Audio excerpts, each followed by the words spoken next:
everyone. Welcome to another Let's Play of King's Quest VI. My name is Anna Mardal. When we last left off, well, in all seriousness, it was 4 a.m. For reasons. I wasn't just staying up for no reason at all. But when we last left off, it was 4 a.m. and I was starting to slur my words a little bit. And now I have rested and we can continue. We are in the underworld. And in order to, well, actually, we're sort of on the outskirts of the underworld. In order to enter the underworld properly, we need to give a ticket to the ticket taker. We have a ticket. The ghostly ticket reads Admit 1 because the disturbed, unhappy, sorrowful queen, who is Casima's mother, who revealed that she had been murdered in her bed. Both of the king and the queen had been murdered in their bed by the vizier. And I'm super impressed that he managed to cover that up. But he does have apparently a genie at his beck and call. So I guess when you have a genie, you can cover up things like that. But she has a ticket to enter the underworld. Presumably both she and her husband did. But they are too upset over their murder to rest and go into the underworld, so she gave us her ticket to use instead. I have a ticket. Go on next.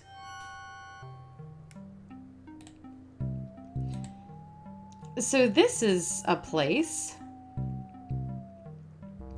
Alexander is standing inside the underworld. Organic walls form an oppressive passageway from which a spiraling path emerges and descends into the darkness. Far below, the surface of a black, glassy river eerily reflects the glow of flickering torches. There's a body over here. Oh, jeez Louise! Apparently, Alexander's not the only one who's curious about the body on the path. A knight remains lie abandoned on the path. The knight, like Alexander, must have been alive when he entered the underworld, but for some reason never reached his destination. Alexander wonders if this is the knight the Druids spoke of. Now, if you recall, the Druids had a legend of a knight who had physically gone into the underworld, intending to challenge the Lord of the Dead for the life of his lover. The knight is wearing an old, tattered ribbon. It must have once meant much to him as a sign of his lover's favor. The knight is wearing a black gauntlet. There appears to be some writing on the gauntlet, but Alexander can't quite make out what it says. Can we take the ribbon? The ribbon is so old, it would crumble at Alexander's touch. Alexander takes the knight's black gauntlet and examines the writing on it. Flesh may cross the portal and seek its master, Death. Flesh may go where Death has trod and challenge, like Scheherazade, he who reigns beneath the sod, to spare a mortal's breath. Zounds, that sounds serious. There's a lot of zounds in this game. I think we should bring back zounds. Hopefully we can walk this path automatically and not... Good. Okay, fall in. The spirits of the newly deceased make their final journey into the depths of the underworld. Charon stands in his boat, eternal ferryman of the dead. Alexander can't quite make out what's under Charon's cowl, and he's not sure he would want to. He's holding out his hand. I must see the Lord of the Dead. Please let me ride across the river Styx on the ferry. Charon apparently has rules as strict as those of the skeletons at the underworld's entrance. Alexander is not getting on that boat until he gives Charon the appropriate fare. I honestly don't know if I'm pronouncing his name correctly. I've obviously seen it many times in myths and reading, but I don't know that I've ever heard it spoken. The river Styx is an ebony mass of liquid, resembling black tar or melted black glass. Despite its incredible stillness, the river seems to have a life of its own. Charon's boat is an unearthly vessel. It bears a huge skeleton prow for slicing through the river Styx. I remember, because at the time we thought it was, oh, well, we're not allowed to look at it. One of the spells in our spell book called for water from the river Styx to be added into a cup. Can we get some here? If we're very careful? Alexander scoops a little of the river Styx into the teacup with the swamp ooze, being careful not to get any of the black water on his skin. So yes, we were able to get some. Excellent. Well, Charon wants a toll, and we have these 2 coins that we took from the eyes of the skeleton in the catacombs. Will these coins do as fare for passage? Charon accepts the fare and waves Alexander into the boat.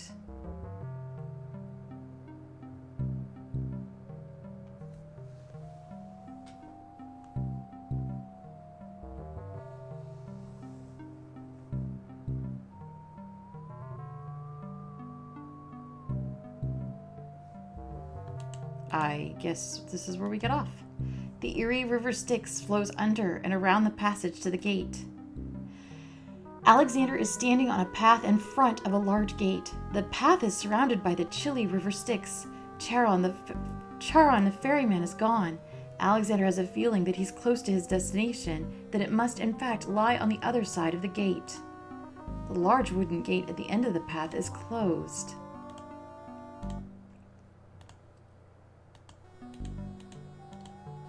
So up we go to the gate. Oh! The door turned into a mouth. Alexander walks too close to the menacing gate. That's it, human. Come close to me. Tasty. Well, crumbs. That was not what we meant to do. So let's not walk too close to the gate then.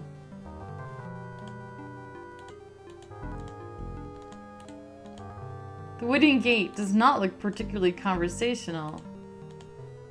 Alexander reaches out to open the gate. Suddenly, the wood trembles beneath his fingertips. What touch has awakened my sleep? I smell the blood of a mortal. Reach out thine hand again, fleshy human, that I might devour it. It has been centuries since I last ate. Hi? Gate is a malicious-looking wooden gate. It eyes Alexander hungrily. Despite his fear, Alexander summons his bravest voice to command the living gate. I would pass, gate. I have business with your master. My master and thine, human. I would be pleased to introduce thee. Only step forward and thou shalt meet him shortly. No, thank you. I come to meet the Lord of the Dead with my flesh still intact. And why should I let you pass, human, when I would much rather eat you? I have been told that there is a way for humans to enter death's realm. There must be something I can do, some task that will allow me to pass your doors, gate. I seem to recall something.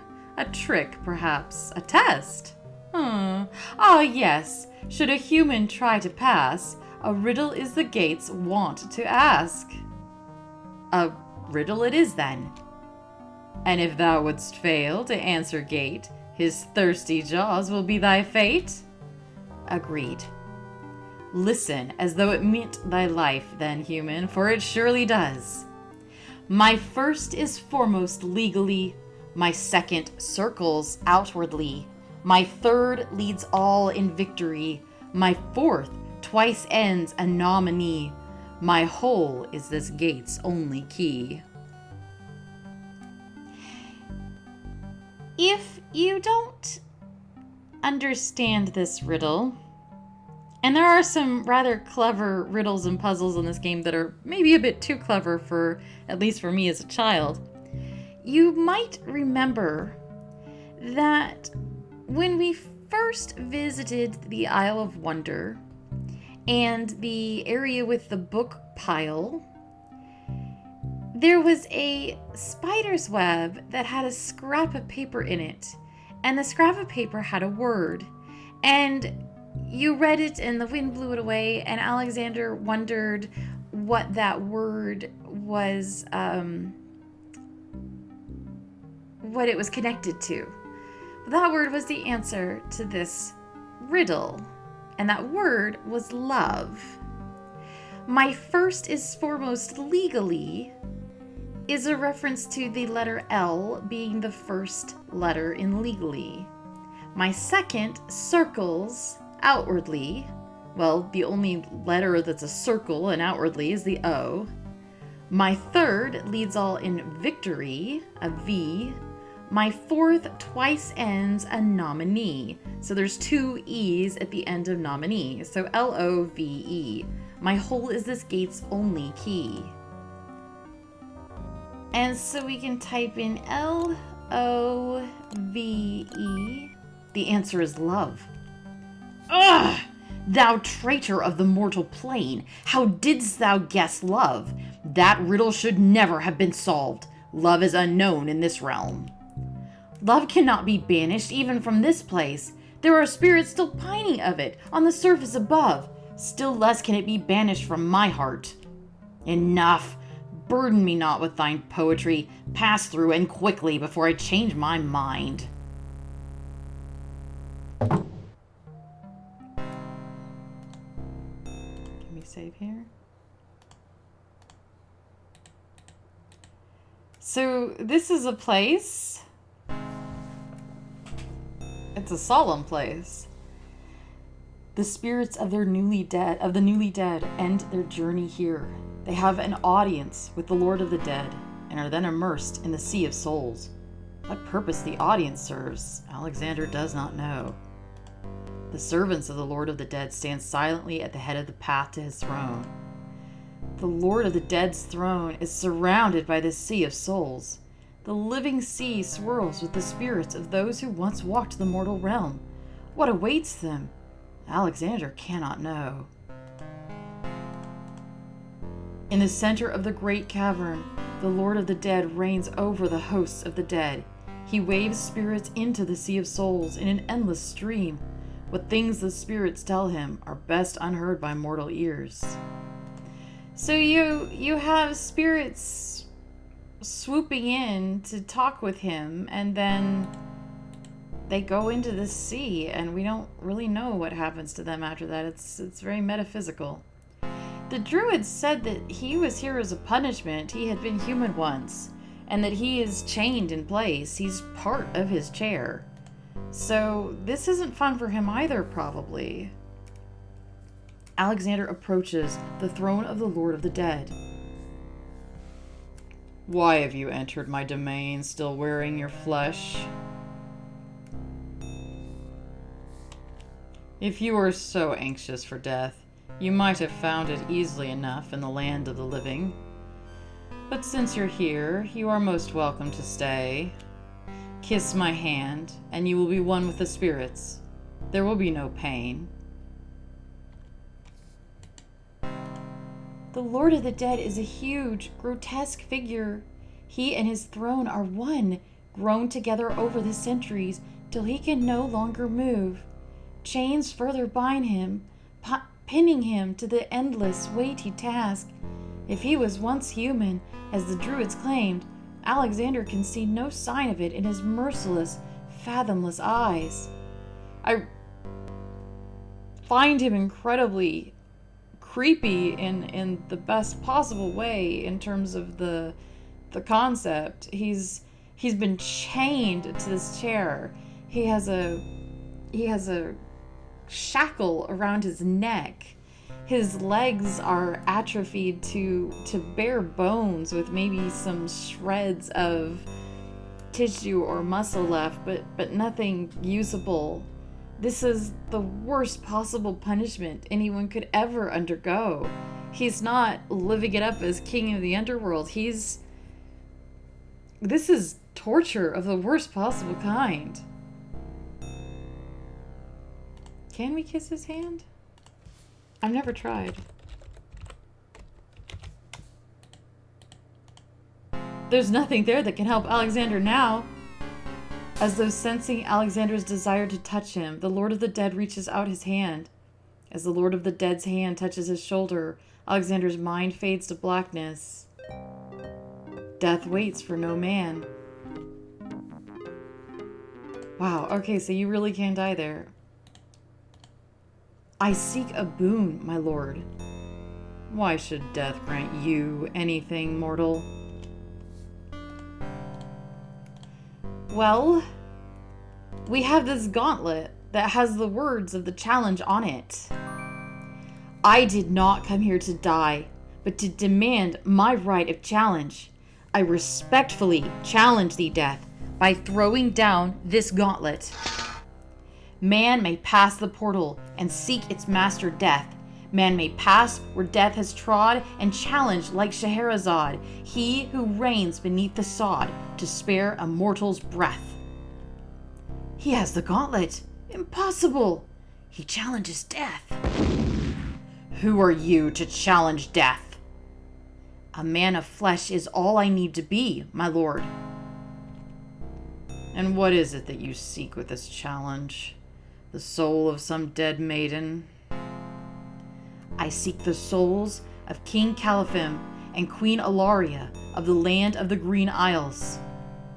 You would save 2 human souls and emerge alive from this realm indeed.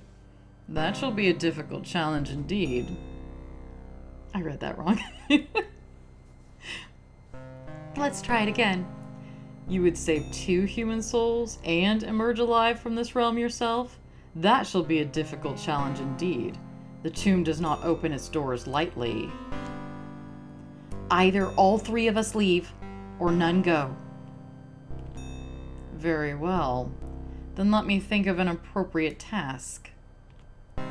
Ah, yes. I have it now. Your challenge is this. For thousands of years I have sat upon this throne. I have heard every sad tale that can be told by human lips. I have seen tragedies that ended empires, injustices that defy reason, love that would light the very stars turn cold and hard. I have seen torments that cannot possibly be borne, and yet must be for centuries. This thing I have never done. I have never shed a tear. Make me cry, thou man of flesh. That is my challenge. Make death cry? Sooner could he turn the sea to stone, or fire to ice. Ah. Well, let's talk to him. Perhaps a tale of my love? There's nothing you could say of love that would make me cry, mortal. I have had Cleopatra and Helen of Troy stand before me, and they moved me not. Your common desires mean nothing to me. So talking it out isn't gonna work. I don't think that he wants ribbons or keys or books or cups. I don't think he wants handkerchiefs or ink or Casima's letter. But we have this mirror that the beast gave us. Beast mirror consists of a piece of glass set into a decorative frame. The glass is unusually clear and the image particularly true. I wonder if your existence has been all that you say it has, then truth alone shall be my sword. The mirror's surface swirls with darkness for a moment, then fills with images even blacker. Reflections of despair, of wailing souls, of shackles colder and more immutable than any forged by man, of a world of thirst that can never be quenched. Alexander feels the mirror tremble in his grasp, and he is glad that he cannot see its face, but the Lord of the Dead is transfixed to the mirror, to the screening of his life. Things long forgotten are once more uncovered. His enslavement to this throne, while still a man, the years of watching misery and horror and growing ever more numb to it, the seep of his own humanity, the slow growth of a new thing altogether, which became that which he is now. His is an existence that has no possibility of redemption, no end. The surrounding spirits draw away in pain. The truth is so sharp it stabs, so intense it sears.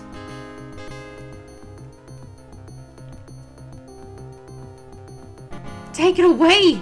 Make it stop!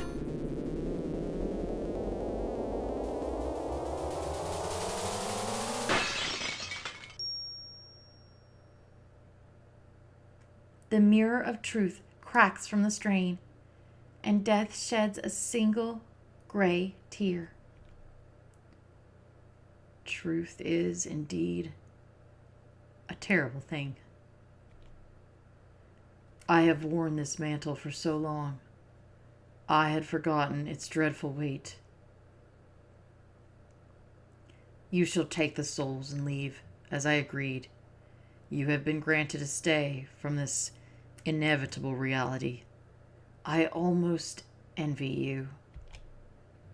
Find the souls he has claimed and bring them to me.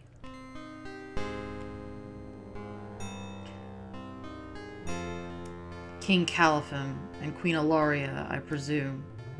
Your hero has won you a few more years of mortality. May your souls be more prepared for their rest when you return. Thank you, my lord. I hope that they will. And you, man of flesh, my steed shall take the three of you back to the land of the living. Tell her where it is you wish to go.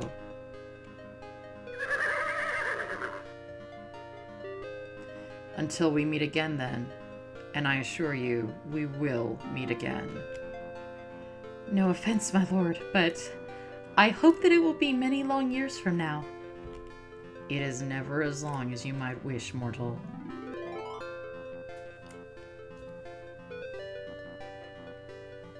I'm sorry.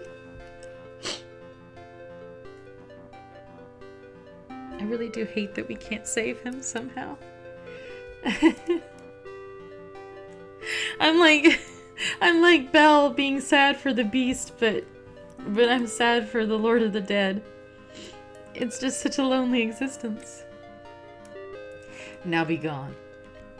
Yes, my lord.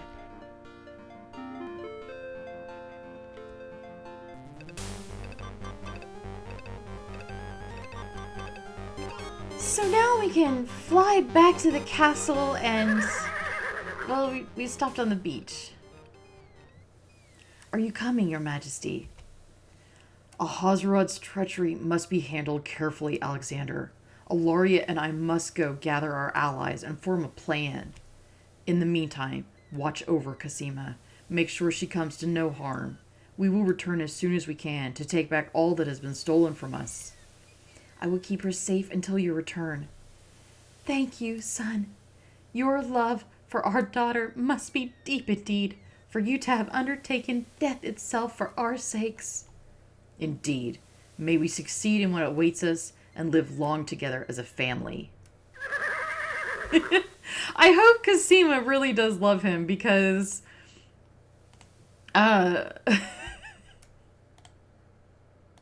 Otherwise, I mean, that's a draw card for the rest of your life, right? So I did save your parents from death that one time, honey. Yes, you did.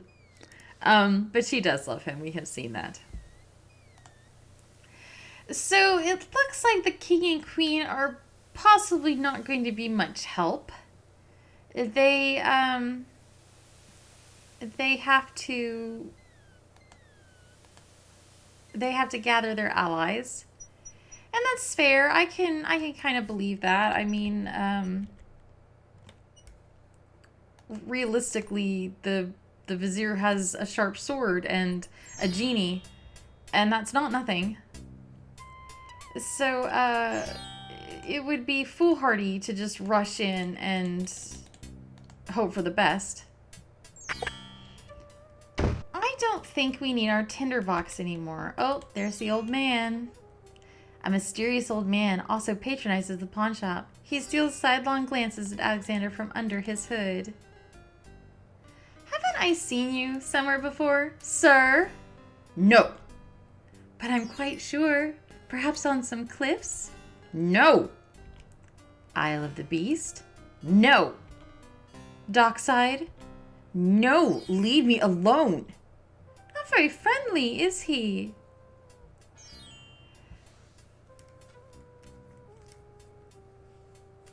We don't want the tinderbox anymore.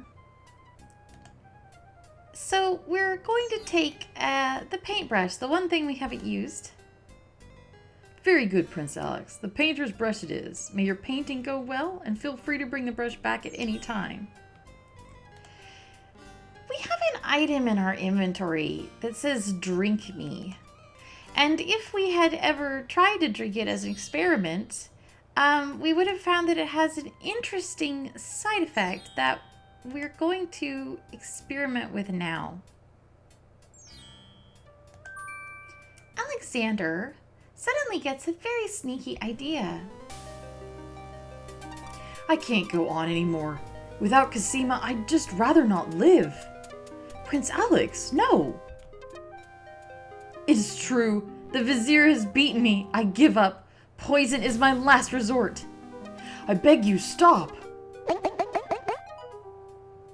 I am no more.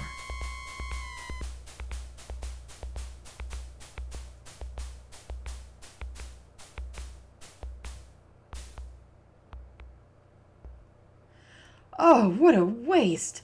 The poor young fool! He's dead! He is dead! Wait until Abdul hears! He'll be so pleased!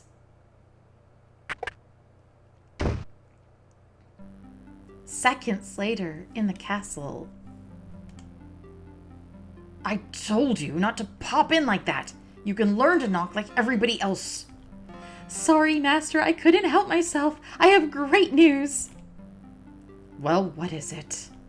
Prince Alexander is dead. He killed himself in despair over losing Cosima.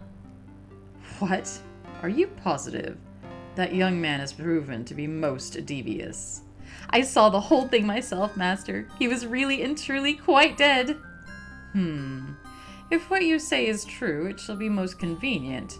You've spent enough time on that little irritant. We must start thinking about the wedding.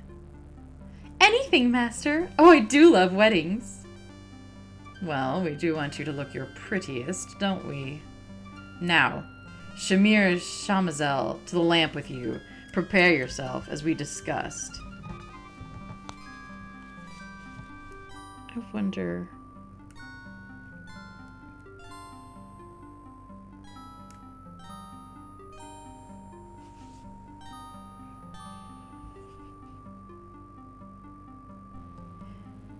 The only hits for his name are for this game, so, at least it's not another Lovecraft character. Although that doesn't really mean that much.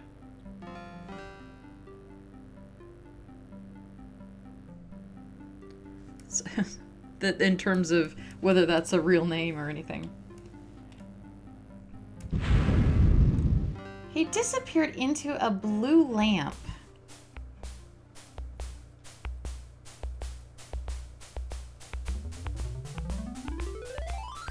Alexander's heart lurches to life in his chest. Prince Alex! But you were... I'm sorry, my friend. I was doing a little acting, I'm afraid. Ah, of course. The strange cloaked man. You were quite clever and a bit too exciting for an old man.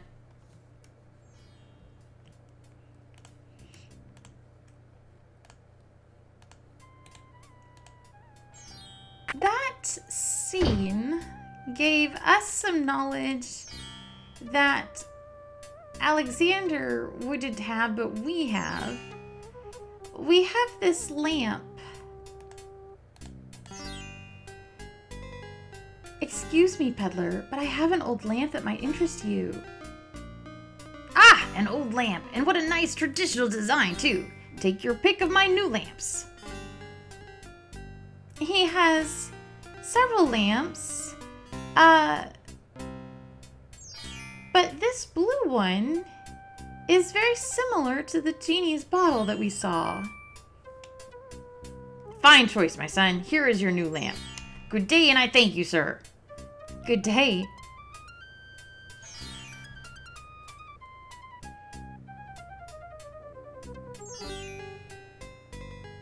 He rubs it. Oh, drat. Another dud. Really looking for a genie there, isn't he? Alexander has obtained a new lamp made of blue-colored glass with a tall, thin neck and a cork-like cap. I wonder if Jollo is back in the bookstore. He is not. What a shame.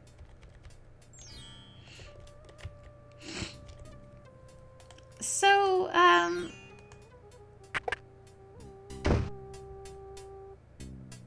we have all we need, I think, to get into the castle. There is one spell that we haven't used. We've used the Make Rain spell. We used the Charm a Creature of the Night spell. We haven't used the Magic Paint spell. Add Styx water to Swamp Ooze in a cup. Stir with horse feather. Apply to a blank surface with an artist's brush. Speak incantation over the painting to materialize. We have a black horse feather. And we will stir the cup. Alexander dips the large black feather into the teacup and stirs the contents gently. It's turning white. To his amazement, the jet black color of the feather slowly drains from end to tip into the teacup. The teacup mixture blackens and thickens to a paint-like consistency. Alexander carefully puts it away, discarding the drained feather. Now we just need to find a place to paint.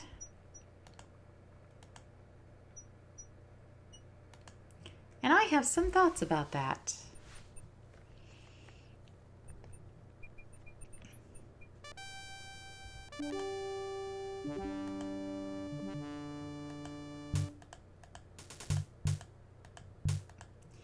There was a big flat wall back here. And we are going to dip our paintbrush into the, actually we're not. We're just going to go ahead and use it on the wall. Feeling artistically inspired, Alexander decides to make use of the large blank castle wall.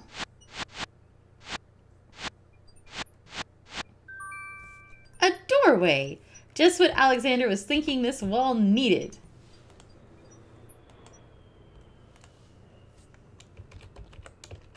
I'll call this Endgame 1. So we open our spell book. Magic paint, black as ink. Bring to life what I think. Make it real what I draw, according to the spoken law. With trepidation, Alexander gathers his strength for the enchantment of the painted door.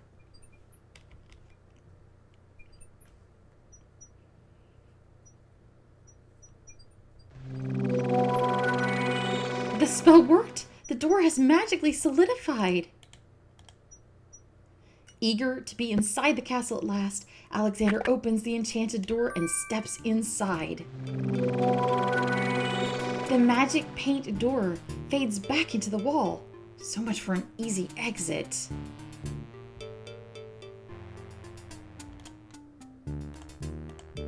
There's a strange door on the west wall. There doesn't appear to be any handle or keyhole on the door. 3 dungeon doors line the east wall of the hallway.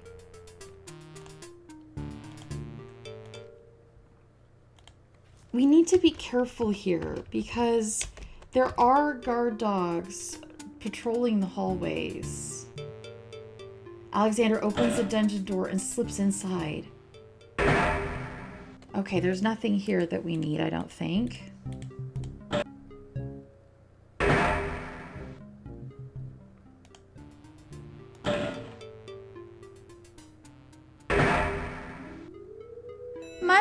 Mother, where are you?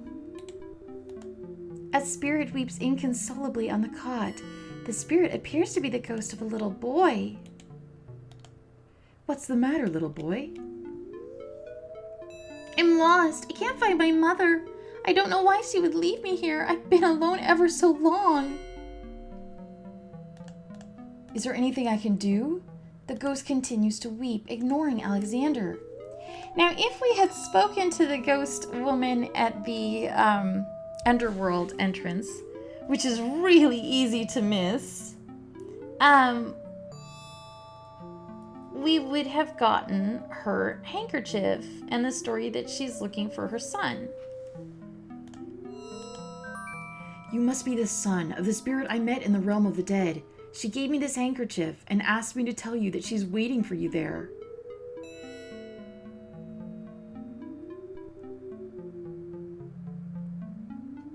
It's Mama's. It even smells like her. I can feel her now. I know where to go.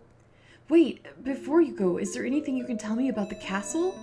I like to play in secret places. In the basement, behind the Man of Steel, is a door. Nobody except me knows it's there.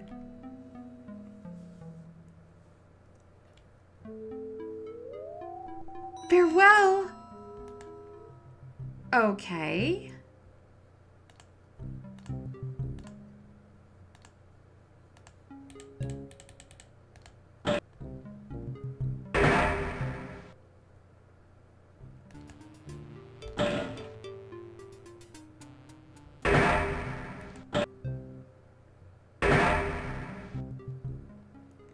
And there's no way to get in this door, huh?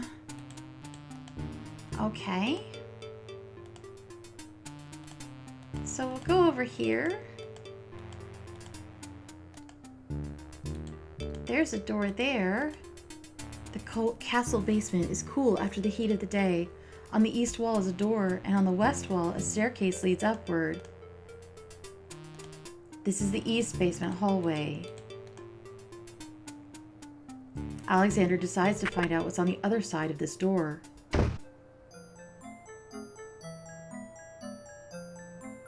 Prince Alexander, I can't believe it. How did you get into the castle? Well, actually, it's a little hard to explain. I'll bet. You run a terrible risk being here. The castle is crawling with guard dogs, especially today. The vizier will have your hide if he finds you. I know that, Jalo, but Cosima is being married today.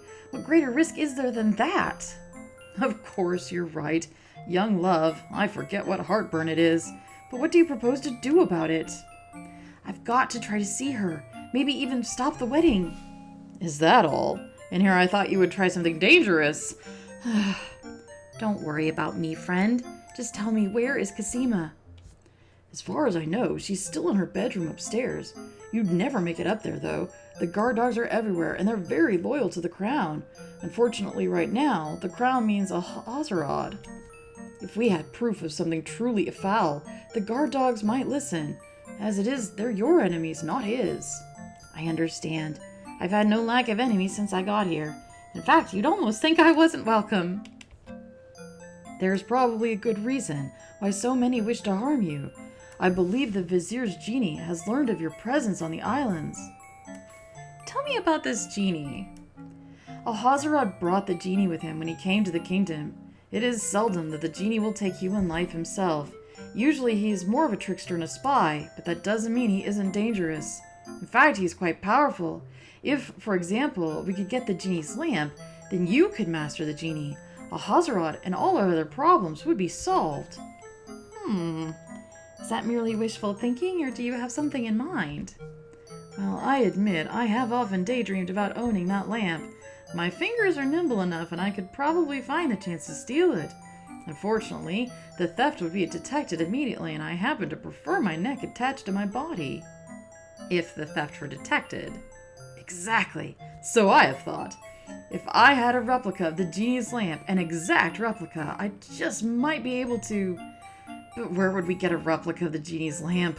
Dreaming is pleasant, but I'm afraid it won't help you stop the wedding. For Cosima's sake, I wish you luck. I'll be here if you can think of anything I can do to help. Thanks, Jalo. Jalo's bedroom is spacious, neat, and lush with dramatic colors. Like its resident, there's a melancholy sheen to its brightness. The comfortable-looking bed in the corner is neatly arranged. It looks just large enough for Jalo's generous size. A plain trunk provides minimal storage for his bedroom. The wall above Jalo's desk sports notice of a circus. It seems very old. A cozy little fire is ablaze in Jalo's fireplace. I don't know that there's anything else he has to say. Is there anything else you can do that will help me in the castle? I'm afraid not, Prince Alex. One will get past the guard dogs easier than two, and I'm not much of a fighter. But if you intend to do as you've said, you should lose no time about it. The wedding will be starting before you know it. Well, we have this lamp. I've been thinking about what you said about swapping a replica for the genie's lamp. I got this lamp from the old lamp seller in town. Do you think it will pass? Why, yes! It's an exact replica! That's amazing! How did you guess? I suppose it was intuition. I'll have to wait for the right moment, mind you, but I should be able to get close enough to swap this for the real thing, and none shall be the wiser. Now you shall see Jalo's skill. I'm sure your hands are mightier than my sword, my clever friend. Haha, go ahead and do as you've planned, and let me worry about swapping the lamp. If I accomplish the trickery, I'll manage to get the lamp to you somehow, never fear. I have faith, Jalo. You're a true friend. Aw, shucks. I would do anything for the princess.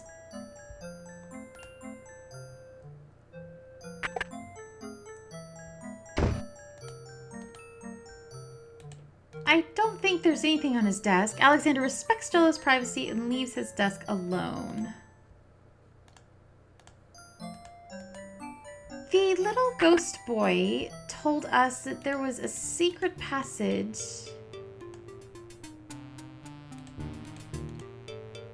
behind the knight. A closed door on the north wall bears a small brass plaque.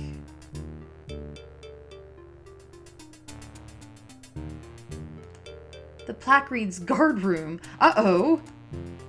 In the corner is a suit of armor of ancient design. Its right arm beckons slightly. Alexander examines the suit of armor but sees nothing special. Remembering what the little boy ghost said, Alexander experiments with the suit of armor. He pushes down, then pulls up on the knight's right arm.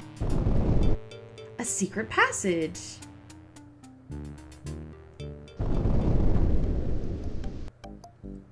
Alexander hears the sound of voices coming from nearby. Alexander peers through the chink in the wall. Come, I've been hearing rumors from the guards who've been watching the princess.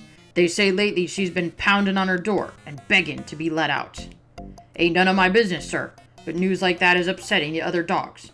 Ain't no guard in the castle who would willingly keep the princess anywhere she don't want to be. Alhazarad claims that a foreign intruder is here to assassinate her. That's why she's got to be kept under lock and key right up until the wedding. Call me an old dog that can't learn new tricks, but I say the princess should be the one given the orders. Alhazarad has been in charge for months, what with the king's death and Casima's mourning. Tonight the wedding will seal it, and there's nothing we can do about it. Like him or not, he's our liege. Need I remind you of your oath to the crown? Aye, we've got an oath. For the sake of the princess, we'll not be forgetting it. He'd just better treat her well. Speaking of the vizier, what do you reckon he's keeping in that magical room of his? It's not a magic room, it's just the door he's enchanted somehow. I say he's still got the royal treasury in there, along with whatever else he's so eager to protect. Not even the court treasurer is allowed in there anymore. I heard him in the hall the other day. He was speaking to the door. Black magic is what I say. I heard him say Ali, but then Bay came up and started yapping at me. Enough. It is not our practice to question the practices of our liege, no matter how strange. The wedding will be starting soon. Report to the throne room when you hear the music start. He was speaking to that door. Black magic is what I say. I heard him say Ali, but then Bay came up and started yapping at me. That seems important.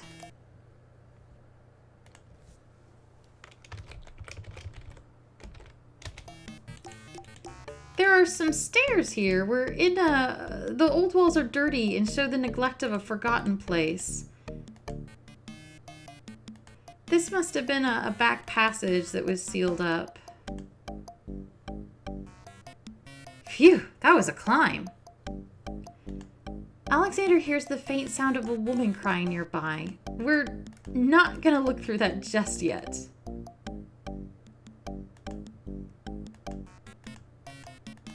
For reasons. There we go.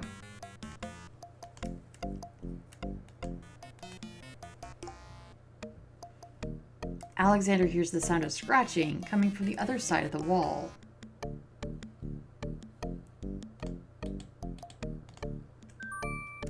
Alexander looks through the chink in the wall. It's the Vizier.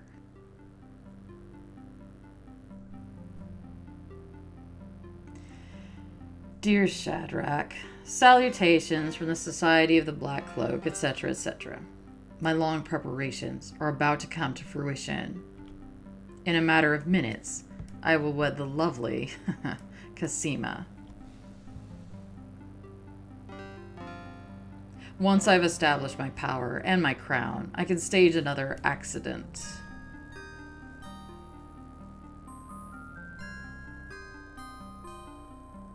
The princess has proven infuriatingly stubborn, as you know. She's becoming quite a dangerous little thorn in my side. In a way, it's a shame I have to kill her. She is lovely and would be amusing to keep around, but I can't risk her talking treason to one of the guards. So far, I've managed to keep her locked away, but I can't continue that forever. Well, on to it now. I'd send her to you, but as you know, I had no luck in doing so with Mordak. I close in triumph. King Abdul Alhazarad. And now to the final preparations. It's almost time for the wedding. So he is apparently a member of a secret society. He said the Order of the Black Cloak. And it sounded like he was instrumental in Cassima's original kidnapping when she was taken by Mordak. Like he did that to get rid of her, to get her out of the way. The Vizier's words fill Alexander with blazing anger and fear for Cassima's life. That blackguard, that murderous swine, he'll not have his way if I have anything to say about it.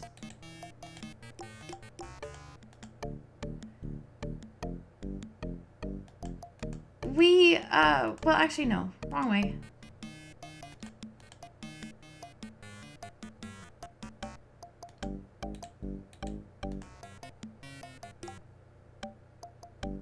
There's a vague outline of what appears to be a door in the wall. Alexander sees a lot of black cloaks.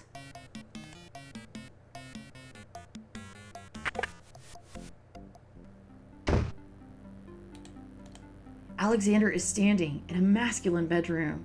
Polished marble walls rise to meet a tall ceiling, and the furnishings have an opulent feeling. He wonders whose bedroom this is. There's a box of ebony on the table. Alexander opens the ebony box and looks inside.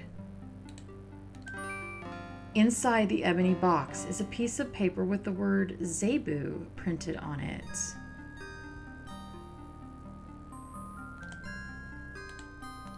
Alexander can read the piece of paper without taking it. The trunk is locked. The storage trunk sits at the foot of the bed. The trunk bears a large brass lock. We have a skeleton key that we took off the skeleton guard at the in the underworld by playing the xylophone. Which, how we were meant to know to do that is left as an exercise to the reader. Alexander inserts the skeleton key in the trunk's lock and turns it. He hears a click. Alexander opens the trunk. It looks like the owner of the trunk is quite the correspondent. The stack of letters appears to be ordered by the date because the top one is dated only a month ago. Alexander picks up the most recent letter and examines it. The letter is addressed to Abdul Alhazarad from the wizard Shadrach. It reads, "Greetings to a brother of the Black Cloak. I was sorry to hear of great Mordak's death, though he was a bit of a ninny at chess. It seems the plans for that little kingdom of yours are coming along. I must congratulate you on your handling of the king and queen. Isolating the islands so that no protest could develop was another brilliant stroke. It looks like there's not much left to stand in your way. Do as I recommend with the girl, and you shall have your crown. That fiend! Well, I think that's about all we can do here. Alexander crawls back through the wardrobe to reach the secret passage.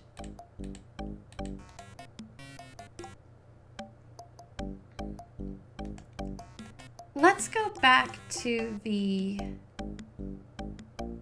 hole where a woman was weeping.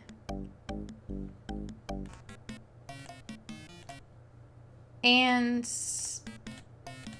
look through that hole. Alexander peers through the chinks in the wall, trying to locate the source of the crying sounds. Alexander's palms begin to sweat and his heart to race. It's Cosima! He's found her! Psst! Princess Cosima! What? Who's there? It is I, Alexander. I'm here, behind the wall. My, how suave that sounds. Alexander?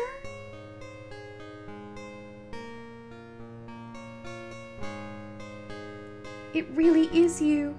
I knew you were close by, but how did you get inside the castle walls? It's a long story and not important now.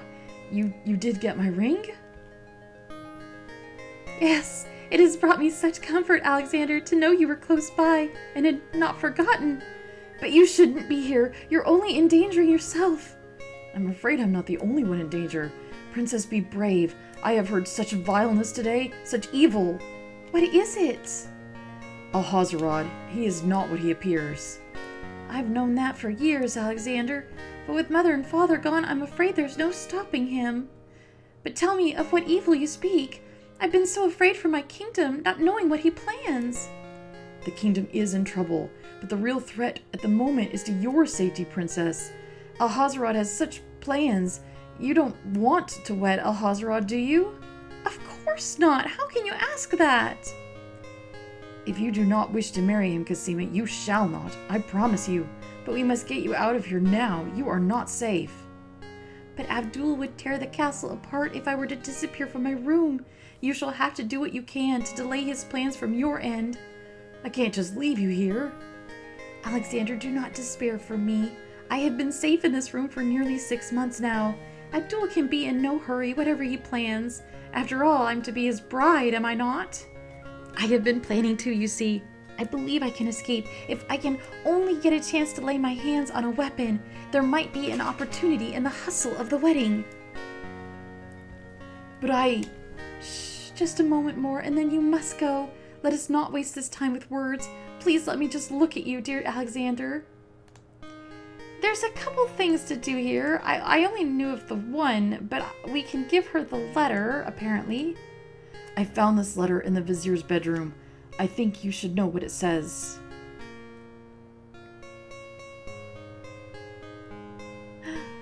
I can't believe it. I had my suspicions, but this confirms everything. Alexander, you must keep the letter. You might have a chance to show it to someone who can help you stop Ahasuerus. Just be careful, please. Oh, okay. So we do keep it. And then the other thing is she said she wanted a weapon, and we have a little dagger that was given to us by Lady Celeste of the Winged Ones. Here, take this dagger. It's not much, but it might come in handy. It's perfect. This is just the sort of thing I've been looking for. Thank you, Alexander. I'll keep it close and use it if I must. Alexander looks with longing at the fair Cosima. She's even more beautiful than he remembered. Ah. Alexander stands in the secret passageway, so close yet so far from his heart's desire. Oh no, someone's coming. The lock on Cosima's door rattles abruptly. Alexander, hurry! Step away before they see you! Alexander hears scuffling and a woman's brief cry from the other side of the wall, then silence. Alexander looks through the chinks in the wall, anxious to see what the commotion was about. Cosima is gone! Where could they have taken her? How could he have let them take her? A fine rescuer I'm turning out to be.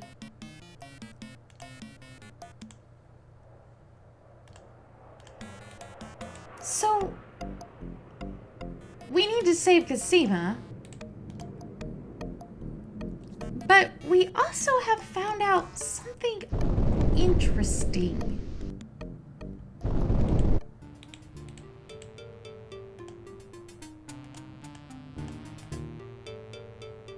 This door that has no way to open it, the guard dog said has a spell on it that responds to voice commands. Since the door on the west wall has no visible knob or handle, Alexander decides to try to open it with his voice. He composes his words carefully. The dogs heard the vizier say Ali, and then we saw a note that said the word Zebu. Listen, door, I would have you open. Ali Zebu. It worked. Alexander is standing in the Castle of the Crown's treasure room. The soft-toned room seems very secure. Along the walls are trunks and caskets, probably full of the kingdom's treasure. In the middle of the room is a low table. A small table graces the middle of the room. The table is covered by velvet drapery. The initials AA are embroidered on the drapery. That must stand for Abdul Ahazarad. Decorative shields and spears made of gold hang on the treasure room walls. A carefully curled trumpet hangs on the wall. Well, what's under this? Alexander pulls the drapery aside, curious as to what might lie underneath. Oh.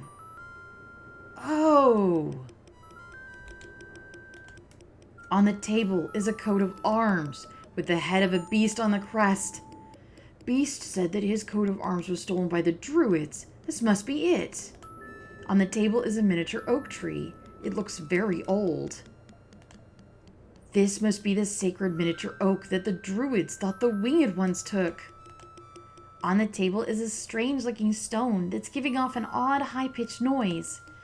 That must be the Isle of Wonder's singing stone. Didn't the queens think the beast had stolen it? On the table is a fleece made of gold. That fleece must belong to the Winged Ones. They thought the Isle of Wonder had taken it. As Alexander looks at the objects on the table, he realizes the depth of the vizier's cunning. It must have been the vizier, or an accomplice, who stole one thing most precious to each island, then leaked rumors that one of the other islands was responsible. But what did the vizier have to gain by causing the islands to hate one another? Well, it was mentioned in the letter that he, by isolating the islands from one another, it prevented any real outcry to the vizier taking over the way he did. So he effectively caused them to do so much infighting that they didn't resist when he started accumulating power. Can we take the items? Alexander decides to leave the beast's coat of arms here in the treasure room until it can be returned to its owner. Alexander decides to leave the golden fleece here in the treasure room for safekeeping until it can be returned to the Winged Ones. Same. So he decides to not carry this stuff around, which I guess makes sense. Alexander hears the sound of music coming from the east. It sounds somewhat classical, but... oh no, it's wedding music! Alexander hears a door off the north hall open, and the sound of guard dog footsteps. The footsteps are headed this way. Alexander hears the sound of a guard's footsteps coming from the north. Up the stairs, quickly.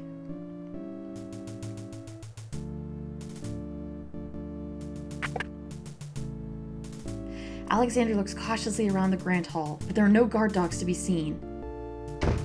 The wedding music is coming from behind those two large doors. In we go. Oh, no we don't. Prince Alexander, here, the vizier will have my head for allowing you within a mile of the royal wedding. Since you are of noble birth, I will give you 5 seconds to explain your presence here before killing you. I warn you, it had better be good. Captain Saladin, consider, I know you cannot be blind to the vizier's true nature. My personal feelings have nothing to do with it. I serve the crown. Well, we have a letter. If you love your princess, you'll hear me out. The vizier is not what he appears to be. Cosima is in terrible danger. I have proof that this is so. For your princess's sake, you must believe me. Let me see that. Saladin reads the letter, his sword point still against Alexander's throat. Alexander watches the guard dog's noble face darken with rage. This is treason! I'll have his throat. But how do I know this letter is not a forgery? You could have written this yourself. But I did not. Have you no doubts of your own about Alhazarad? Don't you see all he wants is the crown? Cosima is being coerced. We must stop the wedding. It is true.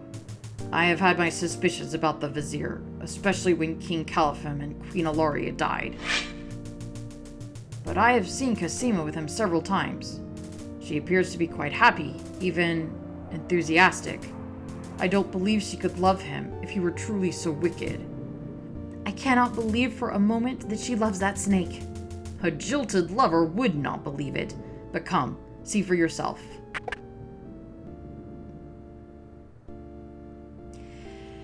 The captain of the guard leads Alexander into the throne room, where a ceremony seems to be in progress.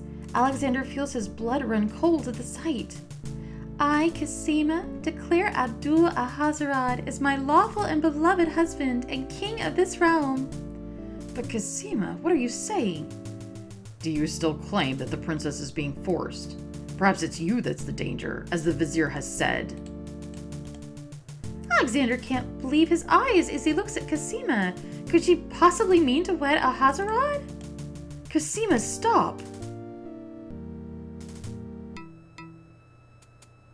Prince Alexander? Here? This is an outrage. How dare you allow this traitor to get past you, Saladin, you stupid mutt! Can't you even keep the castle free of assassins during your own princess's wedding? Kill him! Kill him now! Lord Alhazarad, with all due respect, you are not quite king yet, and this is a wedding ceremony, not an execution.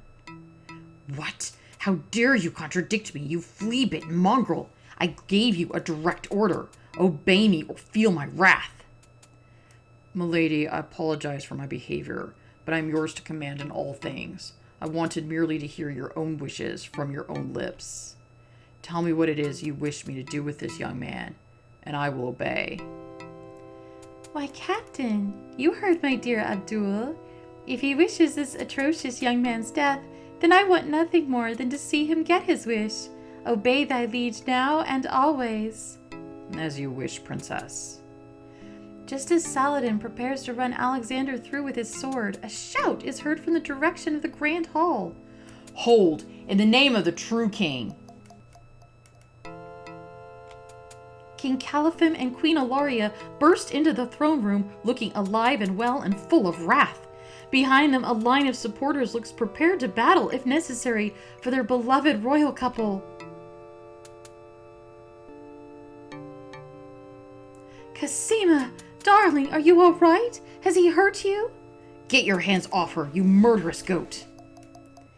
If I want your advice, I'll ask for it, mother. But Caliphim, that's not Cosima. I'd know my daughter anywhere. What have you done with our daughter, you devil? The image of Cosima suddenly burst into smoke and was replaced by the vizier's genie. Why, you conniving serpent. Get him! Guards, Saladin, your sword! Drat it all! You may have ruined my plans, but you won't get me, or your precious Cosima.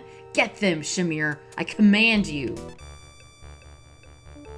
He's getting away! Stop them! Yes, sire, as soon as I deal with this genie.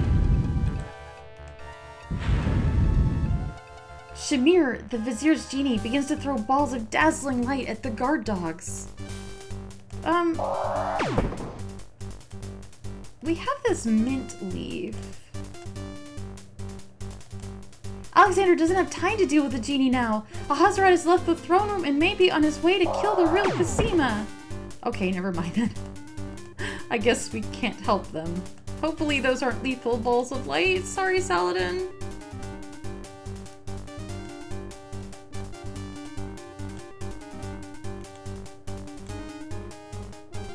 Hurry, Alexander, hurry.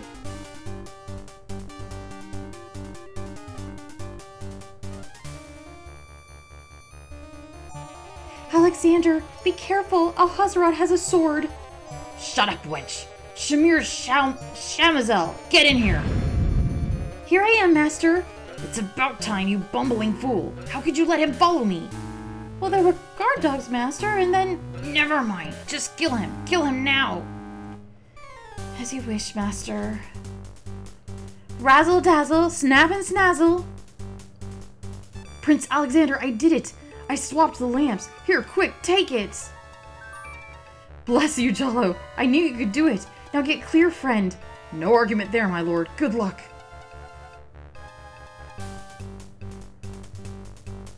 Here is our genie bottle, and here is our genie. Shamir Shamazel, hold your spells. I am your master now. I order you to go back into your lamp. What? How did you get my lamp? You thief! You ruined me! My lamp! Oh, thank Bahala! I hated working for that loathsome creature. I already feel his nastiness leaving me. How I've longed for a master like you! I've got a new master! I've got a new master! Oop! So you are a thief as well, Alexander. Stealing the lamp was very clever, I'll grant you that. But I am the master thief. Face my sword if you dare. The man left standing shall have the lamp. So shall it be, Alhazred. I don't need a genie to deal with a coward like you. Well, we've got a sword right there. That'll do, right? In desperation, Alexander fixes upon the only weapon in sight. Zounds, this sword must weigh a ton! Good, then you shall only fail sooner, my prince. So, the mouse would bite? This mouse shall bite, as you shall soon see. Or should I say, soon feel? This is obviously a ceremonial sword that's very heavy and decorative. You can barely lift that sword, my prince. Better to lay it down now. I promise to dispatch you with little pain. A tempting offer, but I think I'll wait and see what this sword can do. Suit yourself.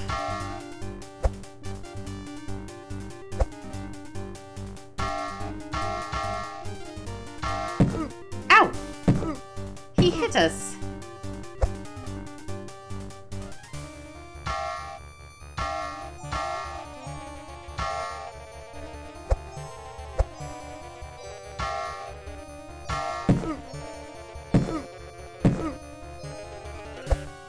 Casima got herself free with our dagger. Alexander's arms start to tremble under the effort of wielding the huge sword. His muscles are nearing exhaustion. Ha! And so it ends. Not if I can help it, you murderer! Casima thrusts the small dagger into Alhazred's shoulder with all her might. You dare raise a finger to me? You will regret that, princess. And we knocked him out with our sword.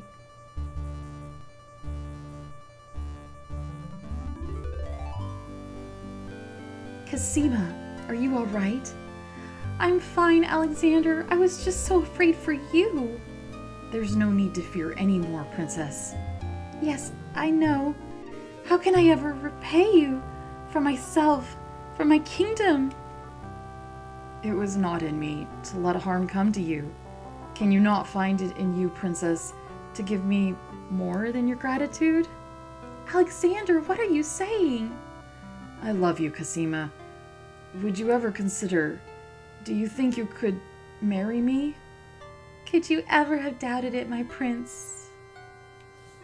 And they get a nice, sweet kiss. Ahem. Saladin's okay. No, that's not Saladin. Hopefully he's still okay. Oh, guards! Princess Casima, are you well? I am quite well, thank you. Please take Abdul and put him in the dungeon. See to it that he gets a doctor. Yes, Majesty.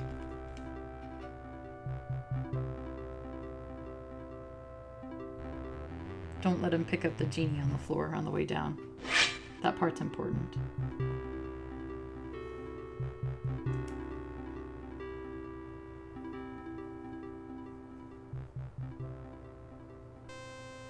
One week later, Cosima and Alexander ask Captain Saladin to perform their wedding ceremony. Saladin is honored to do so. Oh good, so he's fine. So, the Winged Ones are here. That's the Lord, the Lady, and Lady Celeste. Jalo is here. Mother and Father, Califim and Ilaria are here. These are the Druids with the Archdruid. This is Beast and his Lady Beauty.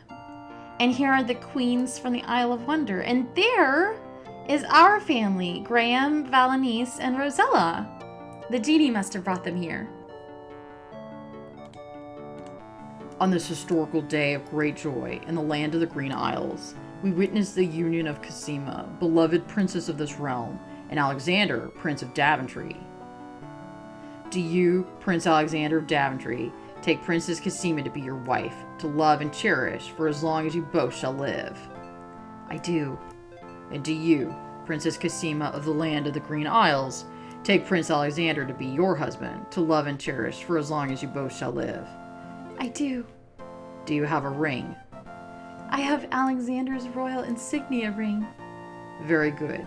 Please place the ring on Cosima's finger. Who gives this bride to be wed? Her mother and I willingly give our daughter's hand in wedlock. Who will speak for the groom? I will.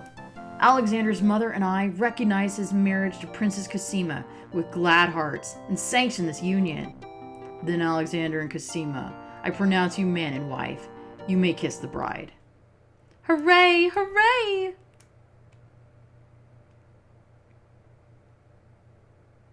Congratulations, my children. I have an important question for you both. Please hear me. Yes, sire? Alexander, I welcome you into our family with open arms. I place trust in Alhazarad because I so badly wanted a son and a husband for my beloved daughter. I was wrong. But you are true and good, Alexander, and have proven yourself to all my people. Thank you, sire. Ilaria and I have been through much. Even though we have returned to our kingdom, I do not think we are able to reign again. Will you two consider the crown? I know as king and queen you can heal this small kingdom from all the damage that Alhazarad has inflicted upon it. Oh, father! I'm honored. What do you think, Cosima? I love my homeland, Alexander. I would be happy to stay and serve it all my days. Father, I believe I am needed here. Would you be very disappointed if... Son, you must follow your destiny. I do believe the land of the Green Isles needs you. You will be a magnificent king, though dearly missed in Daventry. Then I accept. Oh, my boy, what a man you've become, and how I will miss you. Don't worry, Mother. With Shamir's powers, we'll be able to visit often. I'm not about to forget my family. Congratulations, Alexander. I'm so proud of you. Thank you, dear sister. Oh, Alexander, I am so glad. Between the return of my beloved parents and our new reign, you've made me so happy. I'm glad I could make up for some of your suffering, my beautiful wife. Congratulations, King Alexander. When we return home to Daventry, your crew will be glad to hear that their battle at sea was worthwhile in bringing forth a new monarch. So they got home. They got home in lifeboats from a 3-month journey from... Maybe it doesn't take 3 months to get there. Maybe it takes 3 months to find it. So once they found it, maybe they weren't that far away. I don't know. Really rockin' lifeboats, though. Very well stocked. We were so worried when your men arrived home without you, son. I'm so thankful that you are safe and happy. And I am as grateful that my crew did not pay for my driven heart. You have only brought us all good fortune, sire. With Shamir saved and his powers used for good, reuniting the islands would be far easier. He has already repaired the ferry. Your road will be easier now that the islands are no longer feuding. Already the wounds are starting to heal. Yes, my love. Discovering the island's stolen treasures has done more to bring peace to this land than anything else. It is now clear that Ahasuerus had Shamir steal each of the island's most valued treasure, then blamed the thefts on each other to cause the islands to hate each other. Now let us celebrate our good fortune. The evil that has plagued this land is done, and a new reign begins. Long live King Alexander and Queen Cassima. Long live King Alexander! Long live Queen Cassima! Long live the land of the Green Isles!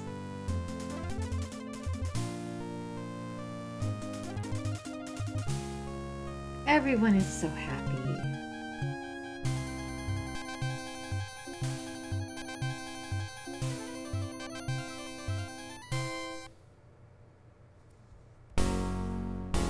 You received 231 out of 231 points. You've completed approximately 100% of the main path puzzles in King's Quest VI. Congratulations on your excellent performance! If you want to go beyond the ultimate score, we recommend you try the other easier entrance to the castle. You can do so by restoring back to a point just before the Druids' rainstorm. Don't go back to see the Druids, instead head for the castle. New puzzle challenges await you. That's nice that they actually tell you. So I'm going to pause here, and I know we're well over the hour, I'm sorry. It's hard to time these, you know. And I'm going to talk about what the differences are between... Actually, no, I'm not. You know what? I will make a new video. We will come back. We will be back soon in one more video for King's Quest VI. Until then, my name is Anna Mardal, and I will see you in the next video. Thank you. Bye-bye.